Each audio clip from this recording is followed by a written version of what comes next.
Dr. Eric Bouchard is a retired British cardiothoracic surgeon who has spent 35 years operating on patients with mesothelioma. I had a chance to sit down with Dr. Bouchard to discuss his experience and his expertise in the treatment of mesothelioma, along with his development of the staging system used in the diagnosis of the disease. This video is divided into a series of sections on specific topics. If you have any additional questions, you can visit our website at www.mesotheliomacarecenter.com, which offers information on mesothelioma.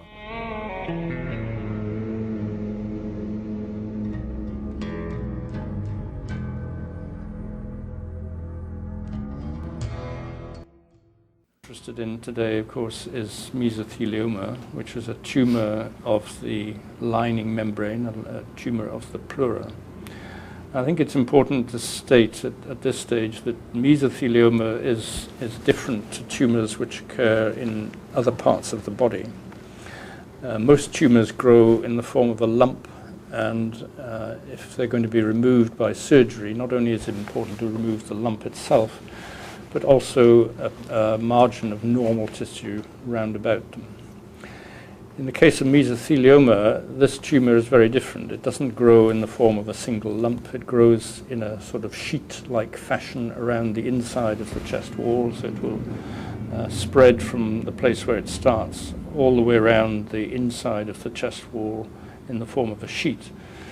And therefore the margins of clearance, as they call, that can be developed by surgery are much less than with tumors in other parts of the body. And when we come to talk about surgery, it's important that we come back and mention that.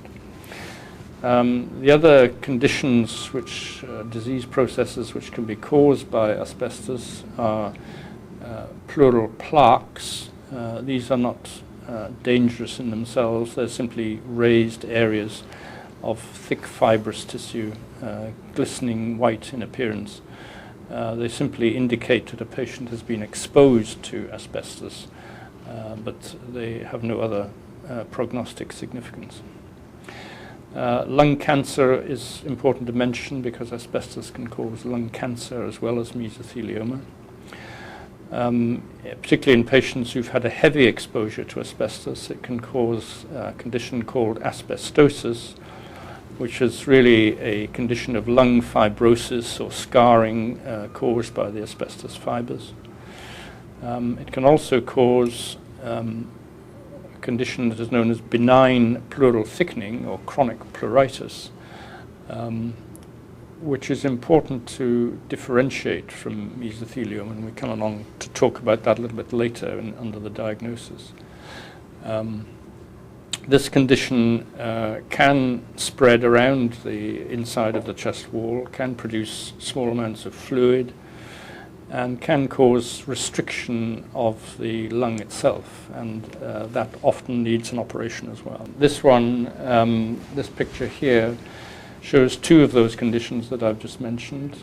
Pleural plaques. This is a view obtained with a thoracoscope, which is rather like a telescope introduced into the chest to visualize what's going on, which is why we see a kind of a circular picture here. This is the typical appearance of pleural plaques. They're glistening, shining, white, elevated areas on the inside of the chest wall. Another one here. In between, in this particular patient, we see a mesothelioma, which is this rather lumpy, pinkish material here. But I think it's important to mention that pleural plaques of themselves do not predispose to mesothelioma. They're just another example of a condition caused by asbestos.